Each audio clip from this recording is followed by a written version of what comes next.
নমস্কাৰ সকলোলৈকে আজি 10টা প্ৰশ্নৰ ভিডিঅ'টোলৈ সকলোকে স্বাগতম জনালো।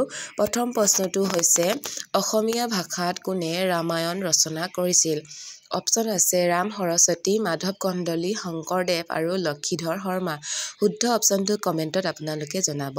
2 নম্বৰ প্ৰশ্নটো আছে কোনে ভূপেন হাজৰিকাদেৱক সুধাকণ্ঠ উপাধি প্ৰদান কৰিছিল? অপচন আছে লক্ষ্মীনাথ বেজবৰুৱা, হেমচন্দ্ৰ বৰুৱা, অতুল চন্দ্ৰ হাজৰিকা আৰু সত্যনাথ বৰা।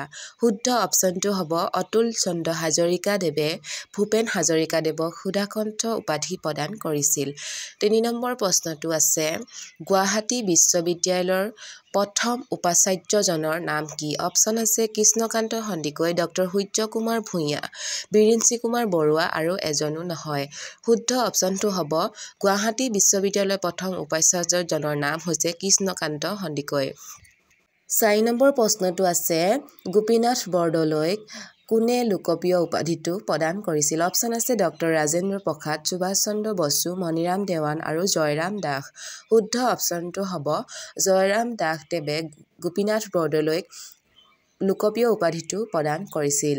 5 নম্বৰ প্ৰশ্নটো আছে অসমৰ দ্বিতীয়খন চলচ্চিত্ৰ ইন্দ্ৰমালতী কেতিয়া নিৰ্মাণ কৰা হৈছিল? অপচন আছে 1940 চনত, 1939 চনত, 1935 চনত আৰু 1943 চনত। শুদ্ধ অপচনটো হ'ব 1939 চনত অসমৰ দ্বিতীয়খন চলচ্চিত্ৰ ইন্দ্ৰমালতী নিৰ্মাণ কৰা হৈছিল। 6 নম্বৰ প্ৰশ্নটো আছে অসম সাহিত্য সভাৰ পুৰণি নাম কি আছিল? অপচন আছে অসমীয়া ভাষা উন্নতি সাধিনী সভা, অসমীয়া ভাষা সাহিত্য মঞ্চ, অসম প্ৰাদেশিক সভা আৰু অসম প্ৰকাশন পৰিষদ। আমি সকলোৱে অসম সাহিত্য সভাৰ নাম শুনি আহিছো আৰু অসম সাহিত্য সভাৰ পুৰণি নাম আছিল অসমীয়া ভাষা উন্নতি সাধিনী সভা। এতিয়া আমি 7 নম্বৰ প্ৰশ্নলৈ আগবাঢ়িছো। ব্ৰহ্মপুত্ৰ নদীক কোন 3খন নদীৰ সংগমস্থলী বুলি জনা যায় বা কোৱা হয়?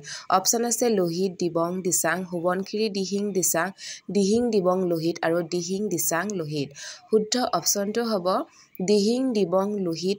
এই 3খন নদী ব্ৰহ্মপুত্ৰ নদীৰ সংগমস্থলী বুলি জনা যায়।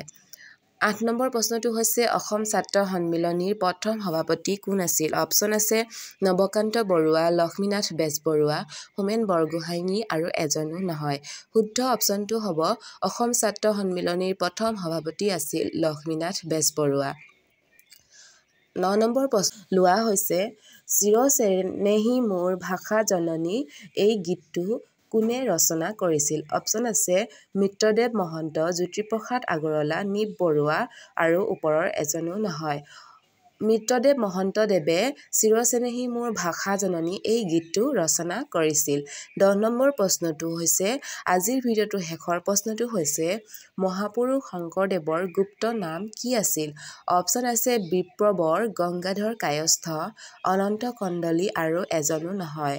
শুদ্ধ অপচনটো হ'ব গংগাধৰ কায়স্থ। মহাপুৰুষ শংকৰদেৱৰ গুপ্ত নাম আছিল গংগাধৰ কায়স্থ। বহুতে হয়তো এইটো প্ৰশ্নৰ উত্তৰ নাজানিব পাৰে। যিসকলে নাজানে তেওঁলোকে উত্তৰটো নোট কৰি ল'ব। ধন্যবাদ সকলোলৈকে আজিৰ ভিডিঅ'টো শেষৰলৈকে চোৱাৰ বাবে। আৰু আপোনালোকে আমাৰ ভিডিঅ'সমূহ চাই কেনেকুৱা পাইছে কমেণ্টত সঁহাৰিৰূপে জনাব। আৰু আমি আপোনালোকৰ বাবে ভিডিঅ' বনাবলৈ সদায় আগ্ৰহী। আপোনালোকে যদি ভালদৰে সঁহাৰি প্ৰদান কৰে তেনেহ'লে আমাৰো আপোনালোকৰ বাবে ভিডিঅ' প্ৰস্তুত কৰিবলৈ ভাল লাগে। আৰু তাকে কৈ আজি ভিডিঅ'টো সামৰণি মাৰিলোঁ। ধন্যবাদ।